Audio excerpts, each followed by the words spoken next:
In his recent interview with the far-left online publication Vox, Mark Zuckerberg explained Facebook's new system of favoring broadly trusted news sources, via a mechanism designed to favor established outlets and crush new media. Facebook introduced its new system in January, and the results were immediately apparent. Facebook traffic to establishment outlets including CNN and NBC soared upwards, while traffic to conservative outlets fell.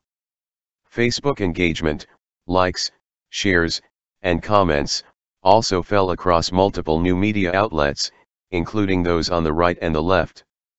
Facebook engagement on President Trump's posts fell by 45%. In his Vox interview, Mark Zuckerberg explained these changes as neutrally as he could, talking about providing a more meaningful experience for Facebook users.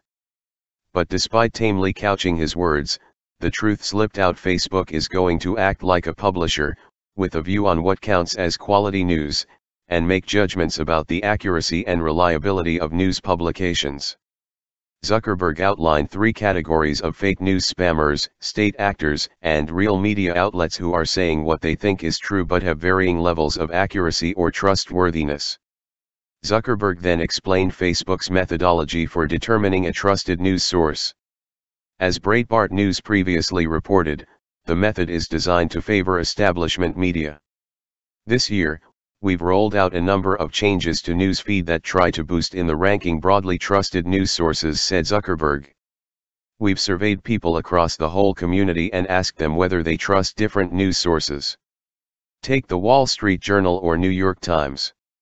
Even if not everyone reads them, the people who don't read them typically still think they're good, trustworthy journalism. Whereas if you get down to blogs that may be on more of the fringe, they'll have their strong supporters, but people who don't necessarily read them often don't trust them as much. Zuckerberg then explained how his company will try to help out the establishment media by helping them attract paying subscribers.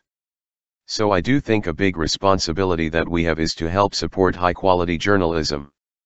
And that's not just the big traditional institutions, but a big part of what I actually think about when I'm thinking about high-quality journalism is local news.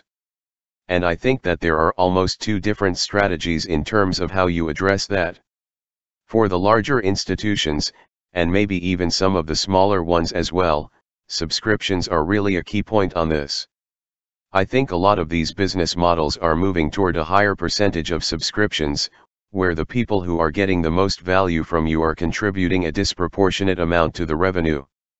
And there are certainly a lot of things that we can do on Facebook to help people, to help these news organizations, drive subscriptions. And that's certainly been a lot of the work that we've done and will continue doing. By making editorial judgments about what counts as quality news, Facebook has shifted from a neutral platform to a publisher with an editorial opinion. As Senator Ted Cruz explained to representatives of the tech giants in January, this undermines the case for continued legal immunity under Section 230 of the Communications Decency Act, which exempts online platforms from legal liability for content posted by their users.